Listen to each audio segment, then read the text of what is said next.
Hello hello hello. आप सभी बच्चों को एमआर का बहुत बहुत नमस्कार। कल छुट्टी है भाई, तो ये 40 मिनट का जो लेक्चर है वो मैं कल देने वाला था, लेकिन छुट्टी है कल। और मुझे अभी पता चला कि कल लेक्चर जा ही नहीं सकता है। शाम को 7 बजे तक बिल्कुल ब्लैंक है, तो आप बढ़िया से रिवीजन कर रहे हो, लेकिन ये 40 मिनट का लेक्चर ले लो। और आपने एसी का होमवर्क भी तो दिया है, होमवर्क है वो तो आपको क्वेश्चन करना है, उसका सॉल्यूशन देखना है।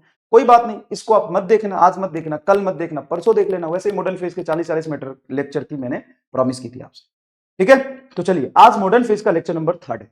अभी तक मॉडर्न फेज में हमने क्या पढ़ा है? फोटोन की प्रॉपर्टी, फोटोन का मास, फोटोन की एनर्जी, फोटोन का चार्ज, फोटोन इलेक्ट्रोमैग्नेटिक फील्ड में डिवेट नहीं होता है, फोटोन ग्रेविटेशनल फील्ड में डिवेट होता है, फोटोन की मोमेंटम, फोटोन का moving mass m is equal to E by C square root of E बराबर पी। प्रियंका चोपड़ा बहुत इंपॉर्टेंट होती है, कम से कम 15 सवाल जेई मेन के कर लिए और नीट के भी बहुत सारे सवाल हमने कर लिए फोटोन की प्रॉपर्टी पे, क्वांटम थ्योरी ऑफ फोटोन पे। और हमने इंटेंसिटी और पावर भी पढ़ा। इंटेंसिटी को हम फोटोन फ्लक्स कहते हैं, इंटेंसिटी नंबर ऑफ फोटोन पे डिपेंड करता है, हाँ फ्रीक्वेंसी पे भी डिपेंड करता है, लेकिन फ्रीक्वेंसी इंटेंसिटी पे डिपेंड नहीं करता क्योंकि फ्रीक्वेंसी सोर्स की प्रॉपर्टी है। ये सारी चीज हम बात कर चुके हैं। आज हम पढ़ेंगे रेडिएशन, प्रेशर एंड फोर्स के बारे में। बहुत आसान है, कोई खास बात नहीं। तो इंटेंसिटी से शुरू करते हैं। इंटेंसिटी किसको कहते हैं? लेक्चर 40 मिनट से ज्यादा नहीं होगा, मैं प्रॉमिस कर रहा हूं। इंटेंसिटी किसको कहते हैं? सर इंटेंसिटी होता है total energy of light beam falling per unit area पर सेकंड। इसका यूनिट क्या हो जाएगा सर? Energy by time. तो पावर होता है पावर पर मीटर स्क्वायर, मतलब इसका यूनिट होगा वोट पर मीटर स्क्वायर। इंटेंसिटी को हम फोटोन फ्लक्स भी कहते हैं। ये किसी क्रॉस सेक्शन एरिया से निकलने वाले फोटोन की काउंटिंग को भी बताता है। इसको हम फोटोन फ्लक्स भी कहते हैं। और साथ साथ में एक और बात सुनिएगा, इसको एनर्जी फ्लक्स भी कहते हैं। सर एनर्जी फ्लक्स क्यों? अरे रेडिएशन एनर्जी कितना क्रॉस सेक्शन एरिया से पास करेगा वो भी तो डिफाइन कर सकता है ये। अच्छा, अगर मान लो मैं बोलूं एनर्जी फ्लक्स इज 50 वोट पर मीटर स्क्वायर, इसका क्या मतलब समझे सर? 50 वोट पर मीटर स्क्वायर। सर वोट पर मीटर स्क्वायर इंटेंसिटी का यूनिट है बस। अच्छा, एनर्जी बटा टाइम क्या होता है? एनर्जी बटा टाइम पावर। तो intensity is equal to power बटा एरिया। तो पावर को इंटेंसिटी इंटू एरिया से डिफाइन करते, कन्वर्जिंग फैक्टर बहुत काम आता है। कई बार तुमको पावर का यूज पड़ेगा, इंटेंसिटी दिया होगा, इंटेंसिटी का यूज पड़ेगा, पावर दिया होगा। इंटेंसिटी होता है total energy falling per unit area पर सेकेंड, और एनर्जी बटा सेकंड को पावर बोलते हैं। तो पावर बराबर इंटेंसिटी इंटू एरिया होता है। ठीक है, देखो एक यूनिट एरिया पे इंटेंसिटी डिफाइन है, पावर बराबर इंटेंसिटी इंटू एरिया, खत्म। पावर बराबर इंटेंसिटी इंटू एरिया। आई को हम लिखते हैं energy of light NHF by T into, ऐसे डिफाइन होता है। तो एन बाई टी क्या हो जाएगा सर? एन बाई टी को हम कह सकते हैं इंटेंसिटी इंटू एरिया बटा HF। ठीक है, इंटेंसिटी इंटू एरिया को हम लिख सकते हैं power, power divided by energy of photon, energy of photon. तो किसी भी सरफेस पर पावर तुमको पता है, एनर्जी ऑफ फोटोन से डिवाइड कर दो, सरफेस पर गिरने वाला number of photon per second पता चल जाए। अगर इंटेंसिटी दिया हुआ है तो ये देखो क्या है, number of photon, number of photon time से डिवाइड किया पर second on area A, on area ए। तभी तो आपने इंटेंसिटी इंटू एरिया बटा HF लिखा है। ए एरिया पे पर सेकंड जो गिरने वाला फोटोन है उसकी काउंटिंग है। क्या है ये? Number of photon per second on area है, number of photon per second on area है is equal to I A बटा HF, आई ए बटा HF। क्या आपको समझ आ रहा है? हाँ सर आसान है। Number of photon per second on area ए। तो देखो इंटेंसिटी डिफाइन होता है total energy falling on unit area in 1 second. तो यूनिट एरिया इन 1 सेकेंड का काम है। हाँ सर, तो एरिया से मल्टीप्लाई कर दो तो एरिया पे गिरने वाला नंबर ऑफ फोटोन हो गया पर सेकेंड। हाँ अच्छा, यहां पे अगर मैं ये बोलूं number of photon in time T, in time T, in time T पर सेकेंड नहीं बोला, इन टाइम टी ऑन एरिया ए, ये क्या हो जाएगा ऑन एरिया? अगर मान लो ऐसा सवाल पता आ गया तो क्या करोगे? तो देखो number of photon per second पता है, टी को उधर ले जाओ, तो ये हो जाएगा आई ए टी बटा HF। ये भी निकाल सकते, कोई खास बात नहीं सर। हाँ, लेकिन एक बात बता, अगर कोई रेडिएशन कहीं से जा रहा है, वहां पे ए एरिया पे कितने फोटोन पर सेकेंड फॉल किए, आई ए बटा HF से निकाल लोगे। हाँ, अगर वो एरिया ऐसे रखूंगा तब ना, ये रेडिएशन आया, ठीक है, ये रेडिएशन आया और इस रेडिएशन की इंटेंसिटी आई है, और ये तूने क्रॉस सेक्शन एरिया लिया, इस एरिया की वैल्यू बेटा ए। तो बताओ इस एरिया पे पर सेकंड कितने फोटोन गिर रहे हैं? तो बोलोगे इस एरिया पे पर सेकंड जो फोटोन गिर रहे हैं इंटेंसिटी इंटू एरिया बटा HF हो जाएगा। लेकिन ऐसा ही एक और क्रॉस सेक्शन एरिया में लेता हूं, ऐसे रख दिया तो 1 मिनट, ऐसे तो इस पर तो कोई फोटोन ही फॉल नहीं किया। हाँ, तो ए एरिया पे पर सेकंड जो फोटोन फ्लक्स होता है आइए बटा HF लिख दो, लेकिन ये एरिया कौन सा लेते हो? कोई भी रेडिएशन के बीच में एरिया रखा होगा वो एरिया आ जाएगा क्या? मतलब इस पर सेकंड कितने फोटोन गिरे, ये आइए बटा HF। लेकिन इस पे पर सेकंड कितने फोटोन गिरे? सर इस पे पर सेकंड तो कोई फोटोन ही नहीं गिरा, जीरो आ जाएगा। तो कोई भी एरिया ले लोगे क्या? अगर ऐसे रखूंगा तब तो रेडिएशन जाके इसको चीरेगा। ये ऐसे सरफेस रेडिएशन के परपेंडिकुलर, जो एरिया वेक्टर होता है, सरफेस का एरिया क्या होता है, किसी का एरिया क्या होता है, सरफेस के परपेंडिकुलर, तो एरिया रेडिएशन के पैरेलल होना चाहिए या सरफेस रेडिएशन के परपेंडिकुलर होना। और ये सर जी हाँ, ये तो ध्यान देने वाली बात है, अगर ऐसे रख दिया तब तो जाकर रेडिएशन गिरेगा, ऐसे रख दिया तो सर रेडिएशन ही नहीं गिरेगा। फिर सर देखना पड़ेगा, ढंग से समझना पड़ेगा। देखिए अगर मान लीजिए रेडिएशन है यहाँ पे इंटेंसिटी आई का, तो number of photon per second on area क्या होता है, आई ए बटा एच एफ। हाँ बताइए इस पे कितना गिरा, तो देखो इसका एरिया इधर डिफाइन करोगे और ये पूरे एरिया के पैरेलल है रेडिएशन। अब आप लिखोगे number of photon per second on area ए बराबर आई ए बटा एच एफ। बोलो कोई दिक्कत नहीं सर, आसान। इसमें number of photon per second on area ए क्या हो जाएगा, ऑन एरिया ए क्या हो जाएगा, 0। अच्छा हाँ सर, क्योंकि रेडिएशन है, इंटेंसिटी भी है, एरिया भी है, लेकिन इसको क्रॉस करके नहीं गया ना, इसका एरिया रेडिएशन की डायरेक्शन से परपेंडिकुलर हो गया, मतलब सरफेस रेडिएशन के पैरेलल हो गया। सरफेस और एरिया एक दूसरे के परपेंडिकुलर होता है, सरफेस इसको बोलते हैं और एरिया इसके परपेंडिकुलर होता है, तो एरिया के डायरेक्शन में रेडिएशन जाना चाहिए, समझ गए? ओके, जैसे मैंने ये एरिया लिया, इसमें एरिया की वैल्यू ए है, रेडिएशन आगे जा रहा है, देखो एक्स एक्सिस में रेडिएशन जा रहा है और इसको टेढ़ा कर दिया, एरिया वेक्टर रेडिएशन से थीटा एंगल बना रहा है। अगर यहाँ पे number of photon per second on ए लिखोगे, ऑन एरिया ए लिखोगे, ऑन एरिया ए लिखोगे कि ये हो जाएगा सर आई ए बटा एच एफ, तो ये गलत हो गया। क्यों गलत हो गया गुरुजी? इसलिए गलत हो गया कि number of photon per second on area ए जब लेते हैं तो उसमें एरिया जो होता है वो आपका पैरेलल वाला होता है रेडिएशन के, रेडिएशन की डायरेक्शन में, एरिया डायरेक्शन में। ऐसे लिखा है एरिया डायरेक्शन में, ये कहा गया एरिया परपेंडिकुलर हो जाएगा। फ्लक्स के कंसेप्ट समझो ना, जैसे इलेक्ट्रिक फील्ड है, पता इलेक्ट्रिक फील्ड से फ्लक्स कितना पास करेगा, यहाँ पे फ्लक्स कितना पास करेगा, इससे 0, तो टेढ़ा रख दिया तो एरिया का वो कंपोनेंट लेना है जो रेडिएशन की तरफ है, रेडिएशन की डायरेक्शन एक्स में, तो रेडिएशन की तरफ एरिया का कंपोनेंट क्या है, ए कॉस थीटा, तो ऐसे लिख सकते हो आई ए कॉस थीटा बटा एच एफ। क्लियर विजुअलाइज हो गया? क्लियर विजुअलाइज होगा तो कमेंट बॉक्स में लिख दी सर गर्दा विजुअलाइजेशन। इसका एक शॉर्ट ट्रिक और बताता हूं, देख जैसे एरिया किधर है सर, इधर है एरिया, रेडिएशन किधर, रेडिएशन इधर है, ये एंगल थीटा है, तो एक काम करो तुम ऐसे भी देख सकते हो, या तो ए का कंपोनेंट ले लो, नहीं तो ऐसा समझो इधर रेडिएशन है, तो रेडिएशन का इफेक्टिव वैल्यू इधर क्या होगा और इसके परपेंडिकुलर क्या होगा, आई का इधर ले लो आई कॉस थीटा, आई का इधर आई कॉस थीटा, इधर आई साइन थीटा, तो साइन थीटा को काटो और आई कॉस थीटा जो एरिया के पैरेलल आ रहा है वो ले लो, तो बस इतना सा। हाँ अब देखो यहां पे वर्टिकल सरफेस है, इसकी एरिया ए है, रेडिएशन की इंटेंसिटी आई है। अब बताओ number of photon per second कितना फॉल कर रहा है एरिया पे, ऑन एरिया।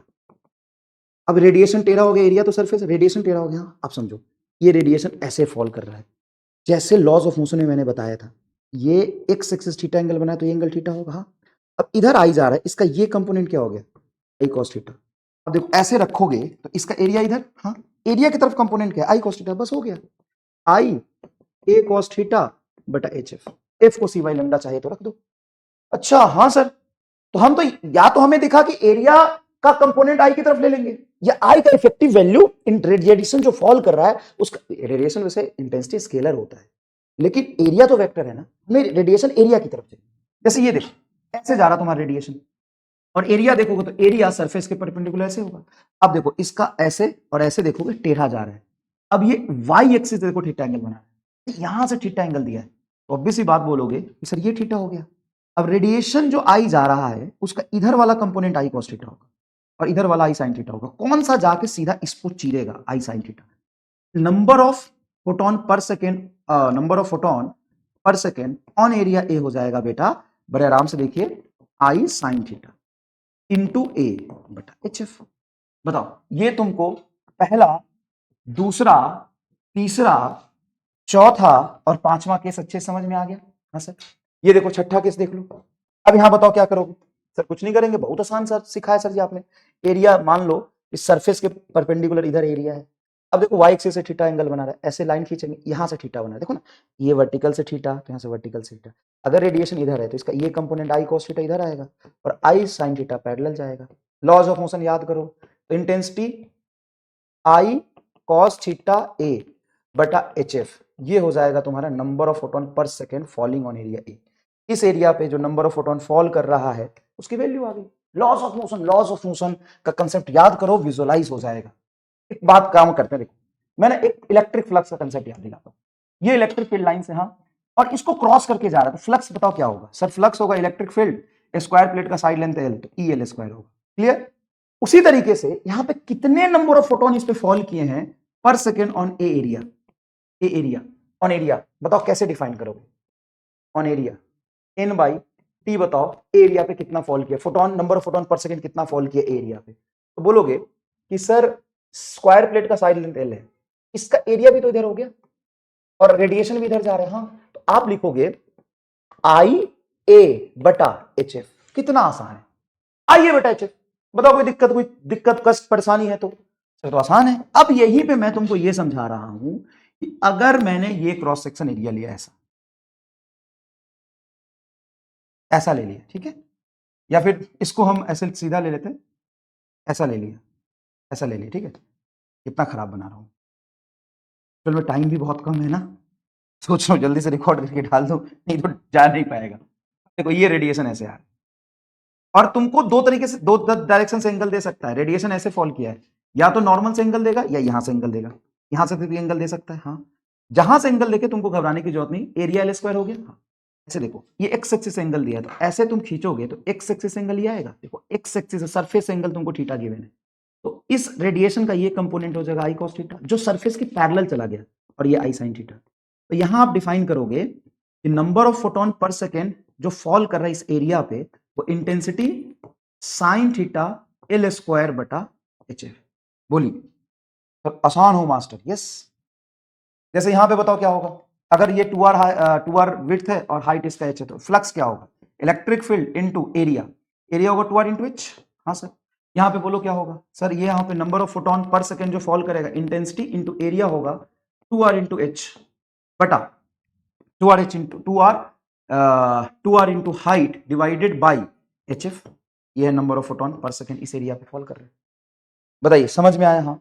अगर मान लो ये हेमिस्फेरिकल बॉल ले लिया मैंने, और तुमको मैंने यहाँ पे सिखाया था कि मान लो इलेक्ट्रिक फील्ड लाइंस ऐसे जा रहा है, सर जा रहा है, अब इस इलेक्ट्रिक फील्ड लाइंस की वजह से कितने फ्लक्स अंदर गए हैं, क्या ये लिख सकते हो? हाँ, ये जो एरिया है, अगर इसका रेडियस हम आर लेते हैं तो एरिया हो जाएगा आपका पाई आर स्क्वायर। हाँ sir, area pi R square हो गया, और ये सीधा सीधा सीधा सीधा इलेक्ट्रिक फील्ड लाइन जा रहा है E into pi R square minus sign के साथ। क्यों? क्योंकि एरिया इधर हो जाएगा और इलेक्ट्रिक फील्ड लाइंस आगे है। अब अगर कर्व्ड सरफेस पर मैं पूछूं कि बताओ कितना फ्लक्स होगा, तो क्या E into pi R square लेते हो? हालांकि ये स्फेरिकल सरफेस एरिया, इसका एरिया देखोगे तो 2 पाई आर स्क्वायर होगा, लेकिन ये एरिया टेढ़ा है ना, यहां पे एरिया इधर, इलेक्ट्रिक फील्ड इधर, एरिया इलेक्ट्रिक फील्ड के पैरेलल नहीं है, लेकिन यहां पे एरिया इलेक्ट्रिक फील्ड के जस्ट एंटी पैरेलल है। तो इस सरफेस पर अगर ऐसे रखा हो, इलेक्ट्रिक फील्ड वाला कंसेप्ट याद करो कि इससे कितना फील्ड पास किया है, हम एरिया और इलेक्ट्रिक फील्ड के बीच में एंगल देखेंगे। ये फ्लैट सरफेस है, उस पर लिखना आसान है। ये कर्व सरफेस, इलेक्ट्रिक फील्ड आगे, इलेक्ट्रिक फील्ड आगे, एरिया तो हर जगह वेरी कर रहा है।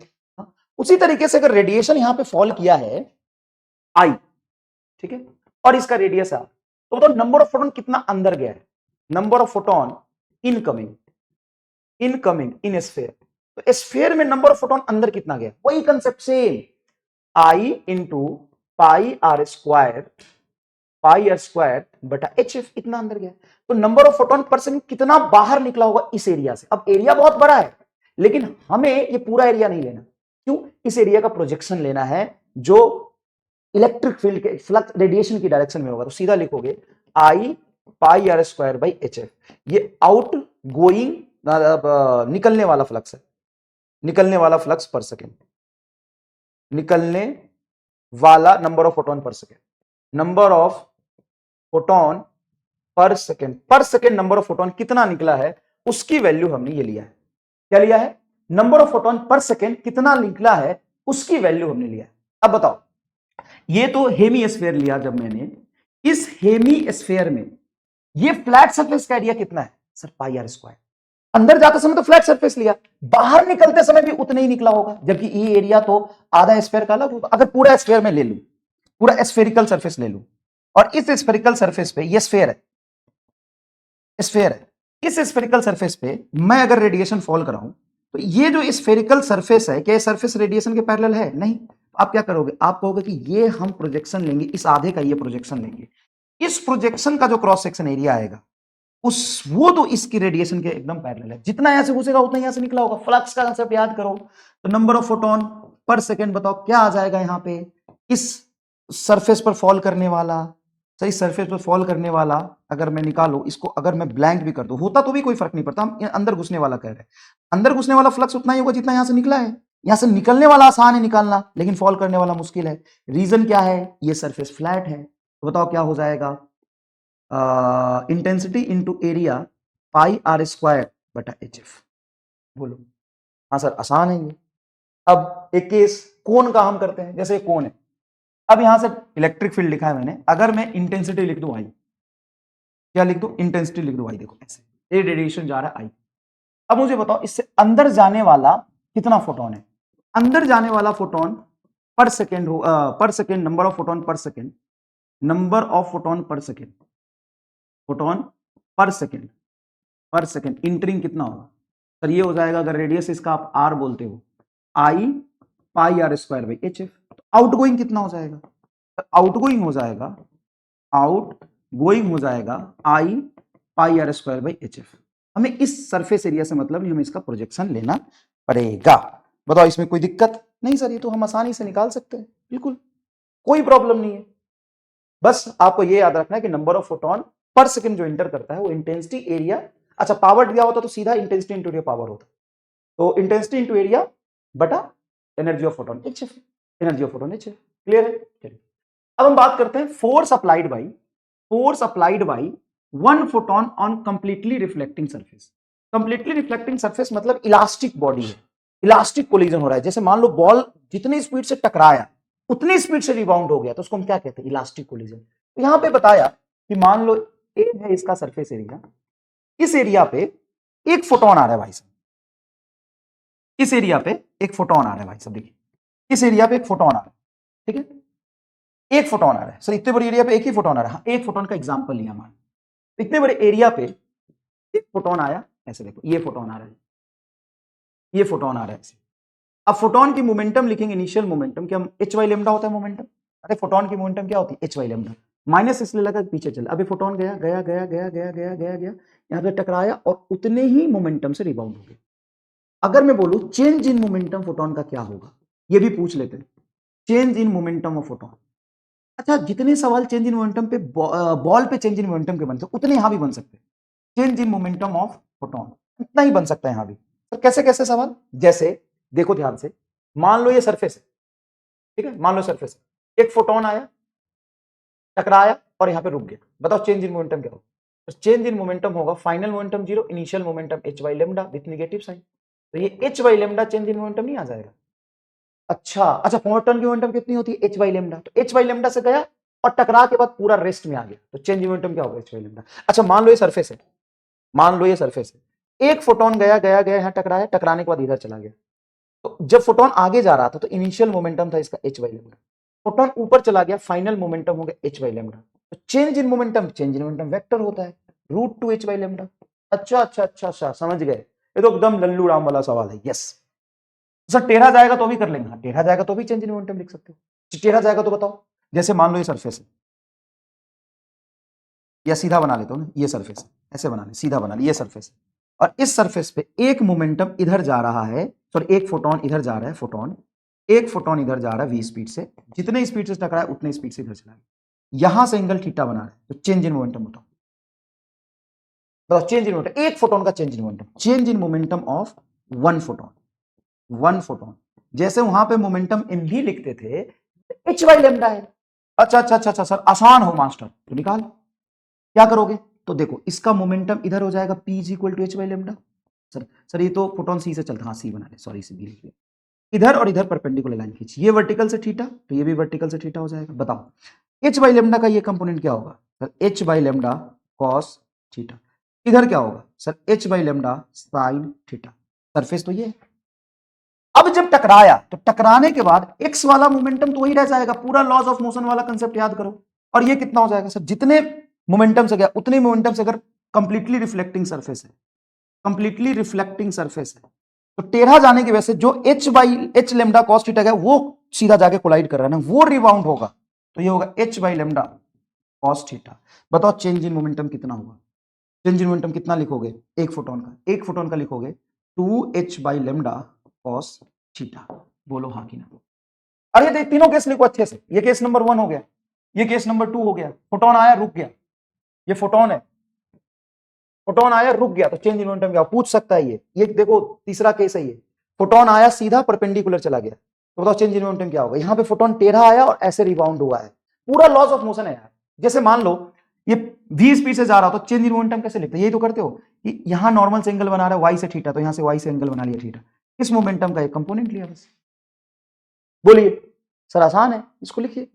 अब समझिए, मान लीजिए ये सरफेस हमने लिया, यहां पे एक फोटोन आया है और वो फोटोन गया इस पर टकराया, पीछे जा रहा था तो इनिशियल मोमेंटम आप लिख सकते हैं माइनस एच बाई लेमडा, और ये टकरा के रिबाउंड होकर इधर चला गया, फाइनल मोमेंटम लिखेंगे प्लस एच बाई लेमडा क्योंकि आगे गया। तो चेंज इन मोमेंटम होगा आपका final momentum minus initial momentum. Final momentum बोलिए गुरु sir H by lambda, initial momentum बोलिए गुरु minus H by lambda.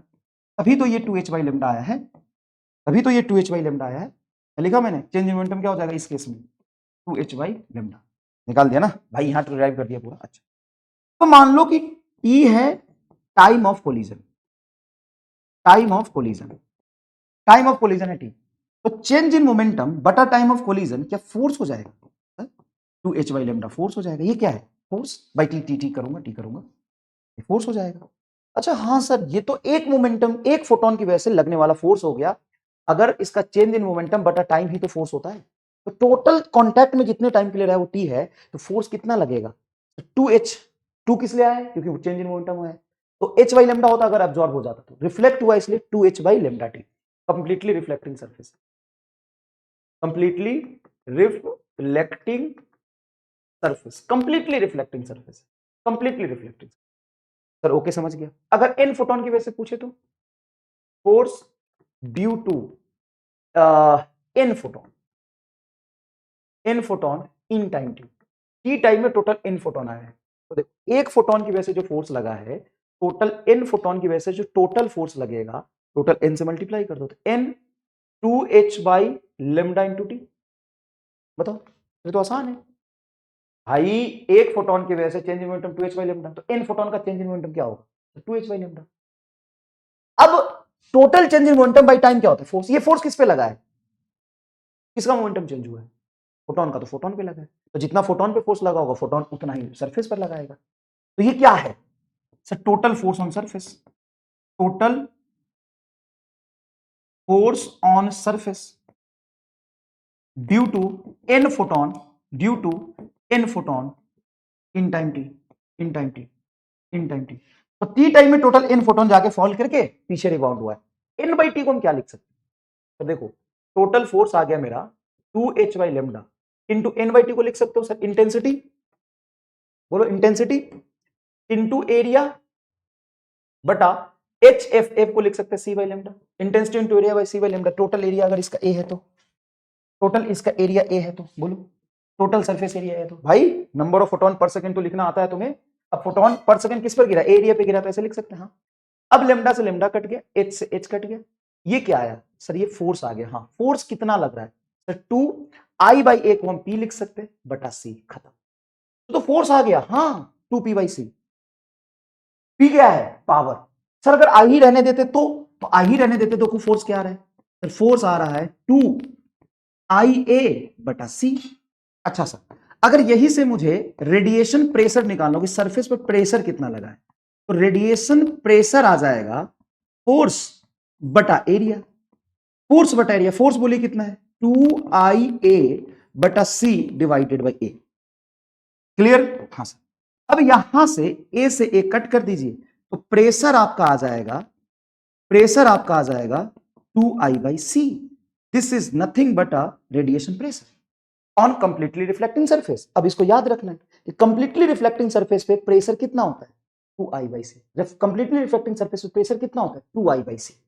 Sir completely absorbing होता तो बताओ कितना होगा, कंप्लीटली एब्जॉर्बिंग होगा तो देखो ये टर्म तुमको याद रखना है कि अगर रेडिएशन आया जिसकी इंटेंसिटी है आई, जिसकी इंटेंसिटी है आई, क्या इंटेंसिटी है आई, और इसमें फॉल किया ए एरिया पे जिसका एरिया है ए और कंप्लीटली रिफ्लेक्टिंग सरफेस है, कंप्लीटली रिफ्लेक्टिंग सरफेस है। तुमको मैं फिर से ड्राइव करके बता दूं, तुमको अगर थोड़ा भी डाउट है मन में तो फिर से ड्राइव करके बता दो सर, बता दो अगर बता सकते हो तो। देखो आंख बंद करके ड्राइव कर सकता है। सुन, फोटोन के पास मोमेंटम होता है, तो किस मोमेंटम से जाता है वो h बाई लेमडा, और पीछे आ गया तो h बाई लेमडा, तो जितने से आगे गया उतने से पीछे गया तो change in momentum 2h by lambda. ये एक फोटोन का चेंज इन मोमेंटम। अगर n फोटोन आया तो n 2h by lambda, total t time में है तो t से डिवाइड कर दो तो फोर्स हो जाएगा। तो फोर्स आ गया तुम्हारा 2h n by lambda t। तो 2h बाई लेमडा रहने दो, n बाई t को लिख सकते हो इंटेंसिटी एरिया बटा h c बाई लेमडा। बताओ, अब यहां से देखो intensity area C by lambda, lambda से लेमडा कट गया, एस से एच कट गया, 2i a बाई सी। अब ये तुम्हारा क्या आ गया, फोर्स आ गया। अब इसी को एरिया से डिवाइड कर दोगे तो फोर्स अपॉन एरिया होता है प्रेशर, 2i बाई सी आ गया। मुझे लग रहा है कि बहुत आसान से मैंने पढ़ाया है, बहुत इजी करके आपको पढ़ाया है। तो कंप्लीटली रिफ्लेक्टिंग सरफेस है, तो रेडिएशन प्रेशर जो होता है, पीप मोमेंटम नहीं है प्रेशर, वो होता है 2i बाई सी। अच्छा फोर्स कितना था सर, फोर्स आपने निकाला था। अच्छा प्रेशर हमें पता है 2i बाई सी है, तो एरिया से मल्टीप्लाई कर दो, फोर्स आ जाएगा। और यही प्रेशर को अगर इंटेंसिटी के टर्म्स में लिखोगे, इंटेंसिटी बराबर होता है P बाई ए, तो 2P बाई सॉरी 2 इंटेंसिटी को लिखेंगे पावर बटा area, C into area, power के टर्म्स में आएगा प्रेशर। फोर्स के टर्म्स में क्या होगा, तो I बाई ए को हम P लिख सकते हैं 2P बाई सी, जहां पे P क्या है, पावर। अब इसीलिए मैंने ये दोनों टर्म नहीं लिखूंगा, क्योंकि तुम I के टर्म्स में याद रखो। I के टर्म्स में इजी है, प्रेशर बोलो 2I by C, 2i by C, pressure बोलो 2i by C, and force बोलो 2i by C into area. जब भी तुमको जरूरत पड़े इसको कन्वर्ट करने की, तो तुम जानते हो इंटेंसिटी इंटू एरिया पावर होता है, इंटेंसिटी बड़ा पावर बटा एरिया हो जाएगा। कितना आसान है ये। हाँ सर, तो ये तुमको याद रख लो। अगर कंप्लीटली एब्जॉर्बिंग सरफेस हो तो, कंप्लीटली एब्जॉर्बिंग सरफेस हो तो, कंप्लीटली एब्जॉर्बिंग सरफेस हो तो, ये सरफेस एब्जॉर्ब कर रहा हो तो सर देखो ऐसे आएगा, ऐसे आएगा, ऐसे आएगा फोटोन, ठीक है, सॉरी टेढ़ा नहीं आ रहा रे, सीधा आ रहा है, और यहां पे आके एब्जॉर्ब हो गया। तो चेंज इन मोमेंटम के अकॉर्डिंग देखो प्रेशर क्या आ जाएगा, प्रेशर आ जाएगा 2i बाई सी के जगह पे आ जाएगा सिंपल i बाई सी, और फोर्स कितना आ जाएगा सर, फोर्स आएगा आई ए बाई सी। अगर इंटेंसिटी की जगह पे पावर दिया हो तो इंटेंसिटी इंटू एरिया पावर होता है, पावर बटा सी फोर्स हो जाता है, और यहाँ पे 2 पावर बटा सी फोर्स होगा। तो कंप्लीटली रिफ्लेक्टिंग और एब्जॉर्बिंग में तुमको डिफरेंस पता होना चाहिए। क्या इसमें कोई दिक्कत है, नहीं सर। अब मान लो 50% एब्जॉर्ब और 50% रिफ्लेक्ट हो तो, चलो ये दो केस तो तुमने समझ लिया। अब मैं बोलूं कि 50% एब्जॉर्ब और 50% रिफ्लेक्ट हो तो क्या करोगे। ये क्या लिखा है, कंप्लीटली एब्जॉर्बिंग सरफेस, ये क्या है, कंप्लीटली रिफ्लेक्टिंग सरफेस। अगर 50% एब्जॉर्ब हो रहा, 50% रिफ्लेक्ट हो रहा, 75% एब्जॉर्ब हो रहा, 25% रिफ्लेक्ट हो रहा, तो फिर क्या करेंगे। देखो यहां पे हम टर्म मानते हैं कोफिशिएंट ऑफ रिफ्लेक्शन आर, जो डिफाइन करेगा सरफेस की कोफिशिएंट ऑफ रिफ्लेक्टिविटी क्या है, वो क्वेश्चन में गिवन हो।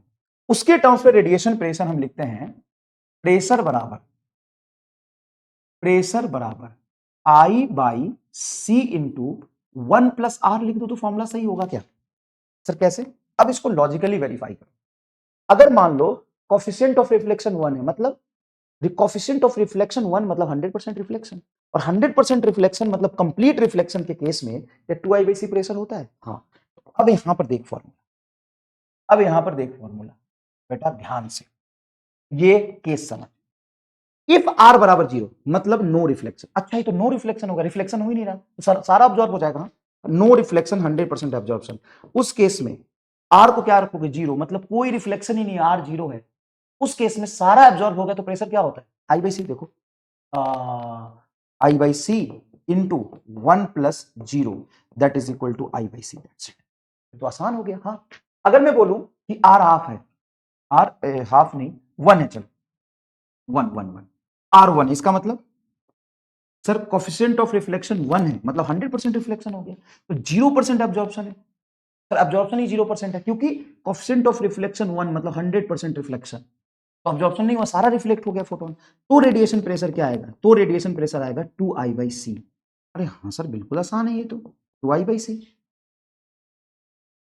देखो आर को 1 रख दो, पर आसान है। अच्छा आर को अगर मैं हाफ रखू तो, यहां हाफ रखू तो, आर को हाफ मतलब आधा रिफ्लेक्शन, मतलब 50% reflection, 50% reflection and 50% absorption. Absorption तो बताओ रेडिएशन प्रेशर क्या हो जाएगा sir, I by C into 1 plus half, half plus 1 3/2, तो 3i बाई 2c आ जाएगा, 3i/2c आ जाएगा। बोलिए, अरे तो आसान लग रहा है मास्टर। हाँ, इधर देखो, 50% रिफ्लेक्शन, 75% ऑब्जॉर्प्शन, मतलब जितना रिफ्लेक्शन होगा ना उसका, देखो 25% है तो परसेंटेज हटा के 100 से डिवाइड करो, 1/4 आ जाएगा रिफ्लेक्शन कोफिशिएंट। तो अगर रिफ्लेक्शन कोफिशिएंट 1/4 है, इसका मतलब 25% रिफ्लेक्शन, 75% ऑब्जॉर्प्शन। तो बोलो रेडिएशन प्रेशर क्या आएगा सर? I/C इंटू 1 + 1/4, 4 एलसीएम लोगे, 4 1 5, 5I/4C इज योर करेक्ट। यहां देख भाई, 3/4 मतलब 75% रिफ्लेक्शन, 25% ऑब्जॉर्प्शन। आर अगर 3/4 है तो इंटेंसिटी, सॉरी प्रेशर लिख रहे हैं ना, अरे यार प्रेशर को मैंने आई लिख दिया यहाँ पे गलती से, पी है ये, पी है ये, सॉरी बेटा ये पी है। तुम बोलोगे सर हम कंफ्यूज हो गए, कंफ्यूज क्यों होगा? देखो radiation pressure complete absorbing surface में सारा एब्जॉर्ब हो गया तो चेंज इन मोमेंटम में 1 का फैक्टर आएगा तो I/C होगा। जैसे देखिए 100% एब्जॉर्प्शन, I/C। अगर सारा रिफ्लेक्ट हो गया तो 2I/C आना चाहिए, देखिए 2I/C है, मतलब रिफ्लेक्शन कोफिशिएंट के टर्म्स में लिख सकते हैं I/C 1 + R, I/C 1 + R। Answer सही है। तो यहाँ पे अगर रिफ्लेक्शन कोफिशिएंट हाफ है, इसका मतलब 50% रिफ्लेक्शन, 50% ऑब्जॉर्प्शन, तो रेडिएशन प्रेशर आ जाएगा ये। अब यहाँ देखो, अगर मैं लिखूं 25% रिफ्लेक्शन, मतलब 1/4 रिफ्लेक्शन है, 25% रिफ्लेक्ट किया, 75% ऑब्जर्व किया, R 1/4 हो जाएगा। देखो अगर मैं यहां बोलूं कि R 3/4 है, मतलब 3/4 का मतलब 75% रिफ्लेक्शन एंड 25% ऑब्जर्वेशन, तो P हो जाएगा तुम्हारा I/C 1 + 3/4। 75% रिफ्लेक्शन है, ज्यादा फोर्स लगना चाहिए, 4 3 7, 7I/C हो जाएगा। अब मैं लिखता हूं 20% रिफ्लेक्शन है, तो बता 20% रिफ्लेक्शन, यस, 20% रिफ्लेक्शन के लिए R हो जाएगा 20/100, मतलब 1/5, 1/5। तो प्रेशर आ जाएगा I/C इंटू 1 + 1/5। 5 एलसीएम लोगे, 5 1 6, 6/5 I/C। लो भाई बताओ मजा आया कि नहीं? अच्छा, यहां पे अगर मैं बोलूं कि ठीक है रिफ्लेक्शन कोएफिशिएंट के टर्म्स में फॉर्मूला बना दिया, लेकिन एग्जाम में उसने बोला रो इज द एब्जॉर्प्शन कोएफिशिएंट, और रो के टर्म्स में फॉर्मूला बताओ। रो के टर्म्स में, एब्जॉर्प्शन कोएफिशिएंट के टर्म्स में, सर कैसे करेंगे? ये तो मुश्किल है। ये मुश्किल नहीं, सोचोगे तो आ जाए। सर कैसे कर सकते हैं? सोचो, थोड़ा सोचो, सोचने की कोशिश करो। मान लो कुछ एब्जॉर्ब हुआ और कुछ रिफ्लेक्ट हुआ, तो अगर मैं R प्लस ए का सम देखो, रिफ्लेक्शन कोएफिशिएंट एब्जॉर्प्शन कोएफिशिएंट, तो क्या ये 1 आना चाहिए? भाई यहां पे ट्रांसमिशन नहीं हो रहा है, रिफ्लेक्शन और ऑब्जॉर्प्शन ही होता है रेडिएशन का। हाँ सर, तो ठीक है, R + A = 1 लिख सकते हैं। तो R + A = 1 लिख दिया, तो यहां पे R की वैल्यू क्या पुट करोगे? Radiation pressure is equal to I/C into 1 + R। R को 1 - A लिख सकते हैं। ए भाई R + A, कुछ एब्जॉर्प्शन कुछ रिफ्लेक्शन, यही हो रहा है। R + A 1 होगा, हाँ, तो R को लिख सकते हो 1 - A, तो R को लिख दो 1 - A, 1 - A। तो ये हो जाएगा तेरा I/C 2 - A, जहां पे A क्या है? Absorption coefficient. Absorption absorption coefficient क्या है? Absorption coefficient. बताइए इसमें आपको पूरा मोक्ष मिला कि नहीं? सर ये नहीं समझ में आया सर जी, क्या कर रहे हो आप? रे भाई इधर आ, तुमको बताओ इधर। फोटोन का दो ही चीज है, या तो एब्जॉर्प्शन नहीं तो रिफ्लेक्शन, दो ही चीज हो रहा है। तो जब वो एब्जॉर्ब कर रहा, लगातार फोटोन को एब्जॉर्ब कर रहा, पूरा एब्जॉर्ब कर लिया, 100% एब्जॉर्ब, एब्जॉर्प्शन कोएफिशिएंट क्या होगा? 1। उस केस में रेडिएशन प्रेशर क्या होता है सर? I/C। रख एब्जॉर्प्शन कोएफिशिएंट को 1, इसको 1 रख, तो 2 - 1 क्या हो जाएगा? 1 I/C। आंसर आ रहा है सर जी? अच्छा बता, अगर मैं बोलूं कि 100% रिफ्लेक्ट हुआ, 0 ऑब्जॉर्प्शन, तो एब्जॉर्प्शन कोएफिशिएंट क्या होगा? 0। तो आप रखिएगा 0, तो 100% रिफ्लेक्शन, 0% एब्जॉर्प्शन में 2I/C आता है। हाँ सर। तो भाई वेरिएशन बता दिया कि अगर एब्जॉर्प्शन, तुम रिफ्लेक्शन के कोएफिशिएंट के टर्म्स ऑफ फॉर्मूला पढ़ के गए और एब्जॉर्प्शन कोएफिशिएंट के टर्म्स ऑफ फॉर्मूला आ गया, तो ये भी बात इंपॉर्टेंट है। तो देख, ये तुम्हारा है केस 1, ये तुम्हारा है केस 2, ये तुम्हारा है केस 3, ये तुम्हारा है केस 4, ये तुम्हारा है केस 5, और ये तुम्हारा केस 6। ठीक है, तो तुम रिफ्लेक्शन कोएफिशिएंट के टर्म्स में याद रखो I/C 1 + R। अगर तुमको एब्जॉर्प्शन कोएफिशिएंट में कन्वर्ट करना तो R + A = 1 हो जाएगा। ठीक है, अच्छा ठीक है। तो अब तुम्हारा जो सवाल आएगा कंप्लीटली एब्जॉर्बिंग या कंप्लीटली रिफ्लेक्टिंग सरफेस पर ही आएगा, लेकिन 50% एब्जॉर्बिंग 50% रिफ्लेक्टिंग भी पूछ सकता है। तो इतना तुम्हारा दिमाग खुला हुआ होना चाहिए। अब मान लो सवाल लिखा है, object of mass m is in equilibrium in a mid-air due to radiation if surface is completely reflecting then find power of the radiation. अब तुमसे कह रहा है कि एक ऑब्जेक्ट है, ऐसे एक ऑब्जेक्ट है, मैंने ये ऑब्जेक्ट बनाया, ये ऑब्जेक्ट बनाया, देखिए ये ऑब्जेक्ट बनाया, ऐसे बना दिया हमने, बेकार बनाया, सॉरी, ये ऑब्जेक्ट बनाया सिंपल सा m मास का सिंपल सा m मास का ऑब्जेक्ट बनाया। अब ये ऑब्जेक्ट मिड एयर में अगर रख दिया मैंने, तो ऑब्वियस सी बात है कि सर इस पे ग्रेविटेशनल फोर्स नीचे लगेगा mg, जिसकी वजह से नीचे जाना चाहेगा। हाँ, तो मैंने नीचे से एक रेडिएशन फॉल कराया ऐसे, और उस रेडिएशन का कितना पावर होना चाहिए ताकि ये मिड एयर में बैलेंस हो जाए। तो रेडिएशन की वजह से अभी तुमने फोर्स पढ़ा है, तुमको कैसे याद रखना शुरू, प्रेशर। ये नीट 2015 में और 11 में 2 बार पूछा है, मैं आपको याद दिला दूं, रेडिएशन प्रेशर। तो प्रेशर बराबर बोलो sir 2I/c, completely reflecting surface है, तो प्रेशर क्या होगा 2I/c। तो फोर्स क्या हो जाएगा सर, फोर्स हो जाता है प्रेशर इंटू एरिया, और प्रेशर इंटू एरिया में I इंटू ए तुम्हारा पावर होगा 2P/c। अब रेडिएशन का पावर दिया है P, हाँ, तो इस रेडिएशन की वजह से ये गया और रिफ्लेक्ट हो गया, तो सरफेस पर ऊपर की तरफ फोर्स लगाएगा, कितना लगाएगा, तो 2P/c लगाएगा, और नीचे कितना लग रहा है mg लग रहा है, तो सीधा 2P/c बराबर mg, तो P बराबर हो जाएगा mgc/2। ये तुम्हारा क्या गया पावर। कुछ नहीं करना, बताओ इस सिंपल मैकेनिक्स का रिवीजन नहीं हो गया। हाँ, रेडिएशन फोर्स लगा था और क्या हो रहा है, रिफ्लेक्ट हो रहा है, कंप्लीटली रिफ्लेक्टिंग है, और यहीं पे कंप्लीटली एब्जॉर्बिंग लिखा होता तो इस 2 का फैक्टर नहीं आता, पावर बराबर होता है mgc बस, पावर बराबर क्या होता है mgc बस। ये देखो सवाल बहुत जोरदार, radiation of power P, then find tension in the string. यहां से रेडिएशन फॉल कर रहा है P पावर का और I इंटेंसिटी का, इंटेंसिटी के टर्म्स में होगा तो कैसे करेंगे, एरिया हमको दिया हुआ है A, बताओ सर 1 मिनट, हाँ 1 मिनट तुमको दिया, करो खुद अटेम्प्ट करो, तुम कर पाओगे, और कर पाए तो कमेंट कर देना सर जोरदार, मजा आ गया एकदम शानदार। एक बात बताओ, रस्सी बंद है तो रस्सी में ऊपर की तरफ टेंशन होगा, हाँ, ये नीचे गया और सरफेस कैसा है, radiation power P on completely reflecting या completely absorbing, completely absorbing surface. तो अगर एब्जॉर्बिंग सरफेस है तो ये जाके इस पर एब्जॉर्ब हो गया, मतलब ये नीचे जा रहा था रुक गया, तो सरफेस ने उस फोटोन पे कहां फोर्स लगाया, ऊपर, रेडिएशन सरफेस पे कहां फोर्स लगाएगा, नीचे, तो रेडिएशन की वजह से नीचे फोर्स लगेगा तेरा P/c, 2P/c होता अगर कंप्लीटली रिफ्लेक्टिंग होता, तो लिख दिया एब्जॉर्बिंग, और mg नीचे, तो दोनों रेडिएशन की वजह से फोर्स और mg को कौन बैलेंस कर रहा है, T, तो T बराबर हो जाएगा आपका mg प्लस P/c। टेंशन पूछा है, आंसर आ गया। और इसी में अगर तुमसे इंटेंसिटी के टर्म्स में पूछता तो Pg plus completely reflecting surface पे प्रेशर होता है 2I/c, और कंप्लीटली एब्जॉर्बिंग सरफेस पे प्रेशर होता है I/c। तो प्रेशर क्या होगा, I/c, pressure into area, I/c into area, और तुम जानते हो कि P बराबर I होता है, खत्म। देखो ना, टेंशन आ गया, तो मजा आ गया इसे सवाल करके। तो देखो, ये देखो इधर से रेडिएशन फॉल करता है, ऐसे जा रहा है रेडिएशन, m मास का ऑब्जेक्ट है, तुमको इसमें टेंशन की वैल्यू पूछिए, बताओ कितना होगा, या वर्टिकल से स्ट्रिंग कितना एंगल बनाएगा। ये मैकेनिक्स का सवाल हो गया पूरा का पूरा, कैसे करेंगे सवाल।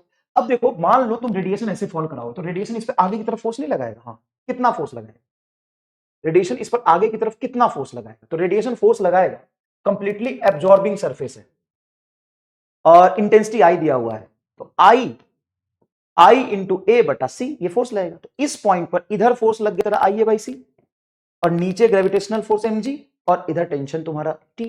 अब यहां से थीटा एंगल पे कंपोनेंट ले लो टेंशन का, तो टेंशन का कंपोनेंट आएगा ऊपर T cos थीटा, और नीचे आएगा T sin थीटा। जहां पे लॉज ऑफ मोशन में मैं हाथ से पकड़ के फोर्स लगाया था, इलेक्ट्रिक फील्ड में इलेक्ट्रिक फील्ड ने फोर्स लगाया था, तो मॉडर्न फिजिक्स में ये रेडिएशन फोर्स लगेगा। अब सिंपल सी बात है, T sin थीटा बराबर आ जाएगा IA/c, यस सर, और ऊपर की तरफ T cos थीटा बराबर आ जाएगा mg, इसको डिवाइड कर दीजिए, T से T cancel, tan theta is equal to आएगा IA बटा mg इंटू c, तो theta is equal to tan inverse IA बटा mgc, खत्म। अगर पावर के टर्म्स में लिखना है तो I into area, intensity into area, power हो जाएगा। बताइए, फिर तो आसान लग लो मास्टर। हाँ भाई, अब मैं छोड़ने वाला हूं, बस इतना ही तुमको कराऊंगा, ज्यादा नहीं। ये देख, फुल्ली ब्लॉक सिस्टम है, हाँ, M2 मास M1 मास को रख दिया, यहां से P पावर का रेडिएशन ऊपर फॉल कर रहा है, रेडिएशन क्या कर रहा है, फॉल कर रहा है, सरफेस कैसा है, कंप्लीटली रिफ्लेक्टिंग, तो सिस्टम का एक्सेलरेशन बताइए। अब कैसे करोगे, ध्यान सुनो, इस M2 पर नीचे फोर्स लगेगा M2G, हाँ, ऊपर की तरफ इस पर टेंशन लगेगा T, यहां पे ऊपर की तरफ टेंशन लगेगा T, नीचे की तरफ ग्रेविटेशनल फोर्स लगेगा M1G। अब मुझे बताओ, अगर ये एक्सीलरेशन नीचे की तरफ जा रहा है, चलाने वाला फोर्स इसको नीचे की तरफ M2G हो गया, हाँ, क्या ये रेडिएशन की वजह से फोर्स जो आएगा 2P/C ये रोक रहा है? तो ये रोक रहा है। और इसी लाइन में देखोगे तो M1G भी रोक रहा है, M1G भी रोक रहा है, बटा total mass M1 plus M2 किया। तो पैटर्न समझ में आना चाहिए, फोर्स का फील आना चाहिए।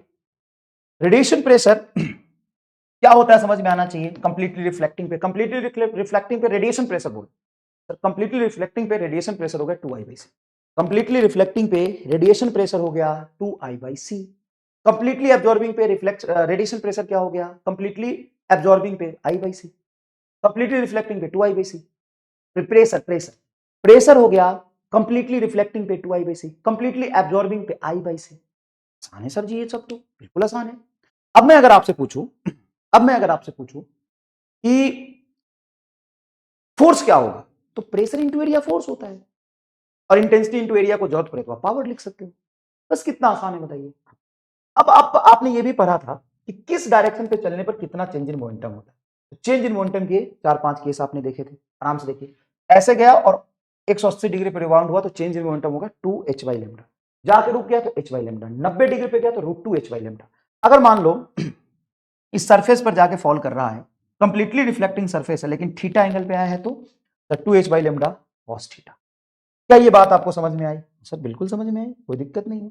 अब अगर मैं आपसे पूछूं if radiation find radiation pressure if radiation falling at an angle theta on surface from normal normal से थीटा एंगल पे फॉल कर रहा है। जैसे देखिए मान लीजिए कि ये आपका एक हॉरिजॉन्टल सरफेस है, आराम से देखिएगा, ये हॉरिजॉन्टल सरफेस है। क्या है बेटा, ये हॉरिजॉन्टल सरफेस है। अब इस हॉरिजॉन्टल सरफेस पर इस नॉर्मल से ये रेडिएशन आके गिर रहा है, एक लाइन नहीं आएगा, बहुत सारे लाइन आएगा, एक बना लो थीटा एंगल। तो चेंज इन मोमेंटम कितना आएगा जरा बताना। चेंज इन मोमेंटम, सर अगर चेंज इन मोमेंटम आप लिखोगे एक फोटोन का, तो वो होगा h/λ। इस रेडिएशन, जिस लाइन पे आपका रेडिएशन जा रहा है, नॉर्मल से थीटा एंगल बना है, मतलब ये थीटा बना है, तो I cos theta, h/λ cos theta. Change देखो आई गलती से लिख दे, तुमको लिखना है मोमेंटम। इंटेंसिटी आई कर रहा है और इसकी मोमेंटम है h/p = h/λ। ठीक है, तो रेडिएशन आया, आई रेडिएशन ऐसे फॉल किया और ऐसे चला, तो चेंज इन मोमेंटम क्या होगा, h/λ cos थीटा। ये तो मैंने 4 केस से आपको कराया। हाँ सर, अच्छा इसी में देख लो ना, अगर थीटा 0 होता तो थीटा 0 होता मतलब नॉर्मल ऐसे आता तो h/λ, और ऊपर चला जाता, अगर कंप्लीटली रिफ्लेक्टिंग है 2h/λ cos theta. Completely reflecting है तो क्या होगा देखना भाई मेरे, फिर से बनाता हूं, तो टाइम हो गया, 12 बजे के बाद लेक्चर डाल नहीं सकता मैं। चल यहाँ देख, ऐसे है, ऐसे है, ऐसे है, ऐसे, ठीक है, ओके सर जी। अब यहाँ पर देखो किस तरीके से रेडिएशन आया है। अब मैं बोल रहा हूँ कि नॉर्मल से थीटा एंगल बना, बस ये कह रहा हूँ। तो इसकी मोमेंटम इधर है, मोमेंटम वेक्टर होता है, ऐसे टेढ़ा गया है, h/λ गया है इसका इनिशियल मोमेंटम। अब बोलोगे कि रिफ्लेक्ट भी किससे किया है, h/λ से, मोमेंटम तो सेम है, हाँ, लेकिन चेंज देखो, एंटी पैरेलल नहीं गया ना। ऐसे देखो, यहां से ये वर्टिकल से थीटा एंगल बना है तो वर्टिकल से थीटा बनेगा, ठीक है। तो इसका नीचे वाला कंपोनेंट क्या होगा, h/λ cos थीटा, और इधर वाला देखो, ये वर्टिकल से थीटा है तो वर्टिकल से थीटा, h/λ sin थीटा। और जब वापस जाएगा तो आगे की तरफ h/λ sin थीटा, और ऊपर की तरफ हो गया h/λ cos थीटा। तो चेंज इन मोमेंटम बताओ ऑफ वन फोटोन, एक फोटोन का चेंज इन मोमेंटम होगा 2h/λ cos थीटा। हाँ सर सही है। अब मान लो टोटल n फोटोन किए हैं, n फोटोन है, n फोटोन कितना हो जाएगा sir, n h/λ into cos theta. मान लो t टाइम में है, इन time t, n photon in time t, change in momentum of n photon in time t से डिवाइड कर दो। हाँ सर ठीक है, तो ये हो गया तेरा समझिएगा h cos theta by lambda into n/t। अब बताओ अगर एरिया मैंने इसका लिया है a, तो इस पर टोटल पर सेकेंड कितने फोटोन गिरेंगे। ये तो सीधा नहीं आया रेडिएशन, नहीं टेढ़ा आया है, तो टेढ़े रेडिएशन में क्या नंबर ऑफ फोटोन निकला, सीखा है तुमने। हाँ, हम क्या करेंगे, अगर रेडिएशन ऐसे आ रहा है टेढ़ा, देखो ऐसे आ रहा है रेडिएशन, ऐसे ऐसे ऐसे ऐसे आ रेडिएशन, इधर जा रहा है रेडिएशन, तो आप इस रेडिएशन का ये वाला कंपोनेंट लोगे, तो ये वाला कंपोनेंट क्या आएगा, कॉस वाला। तो एन बाई टी की वैल्यू अगर तुम देखो ना, कुछ नहीं किया है, h by lambda cos theta, h by lambda cos theta, n by t. तो यहीं से अगर मैं एन बाई टी की वैल्यू लिखूं, एन बाई टी की वैल्यू क्या होता है sir, I A cos theta बटा energy of one photon h F. ये लिखोगे सर, यही लिखेंगे। अब देखो पहले एच से एच कट जाएगा, हाँ सर, और यहां पे क्या आएगा सर, आई ए, टू छोड़ दिया क्या मैंने, देखो ये टू गलती छूट गया, ये two H Y lambda, two H Y lambda, एक फोटोन की वजह से आया, एन से मल्टीप्लाई किया, टी टाइम में टू छूट गया, टू रहेगा यहाँ पे ना। तो बताओ क्या होगा, टू एच से एच कट के two by lambda cos cos cos square theta I A बटा एफ। एफ को क्या लिख सकते हैं सर, लेमडा एफ तुम्हारा सी होता है, अरे भाई एफ को लिखेंगे सी बाई लेमडा, लेमडा से कट जाएगा, तो ये आया तुम्हारा टू आई ए बटा सी कॉस स्क्वायर थीटा। हालांकि इसको आपको रेडिएशन नहीं करना था, बस आपको याद रखना था कि जब ये टेढ़ा आता है ना, तो सिर्फ कॉस थीटा नहीं आता है प्रेशर में, चेंज इन मोमेंटम पर सेकंड, तो ये क्या आ गया तुम्हारा फोर्स। तो फोर्स में सिर्फ कॉस थीटा नहीं आता, फोर्स में कॉस स्क्वायर थीटा आता है। इसका रीजन ये है कि टेढ़ा होने से एक तो मोमेंटम में चेंज में कॉस थीटा आएगा, और एक नंबर ऑफ फोटोन में कॉस थीटा आएगा। तो अब तुम अगर प्रेशर निकालोगे, तो प्रेशर हो जाएगा तुम्हारा फोर्स अपॉन एरिया, तो ये टोटल फोर्स एरिया से डिवाइड करो, एरिया से एरिया कट गया, two I by c cos square theta, ये आता है रेडिएशन प्रेशर की value, two I by c cos square theta. मैं फिर से ड्राइव कर देता हूं, मैं फिर से ड्राइव कर, हालांकि ड्राइव नहीं करना, तुमको याद रखना है, लेकिन चलो तुमको मान लो कि तुमको समझना है कि ये कैसे हुआ सर। तो एक बात बताओ, क्या तुमको लॉज ऑफ मोशन में टेढ़ा जब ऑब्जेक्ट जाता तो चेंज इन मोमेंटम तुमको यहां समझ में आया था, वही चेंज इन मोमेंटम तुमको यहां लगाना है, वही चेंज इन मोमेंटम तुमको यहां लगाना है। दोबारा मत देखो, अगर तुमको समझ आ गया तो देखो, ऐसे सरफेस है, इस सरफेस पर अगर पार्टिकल ऐसे जा रहा है तो इसकी मोमेंटम एच वाई लेमडा इधर है, इधर गया, अब नॉर्मल से थीटा एंगल बना रहा है, और इधर गया तो एच वाई लेमडा इधर गया। अब मैं कहता हूं कि ऐसे और ऐसे लाइन खींचा, वर्टिकल से थीटा था तो ये थीटा हो जाएगा, तो ये H by lambda cos theta, और ये है h by lambda sine theta.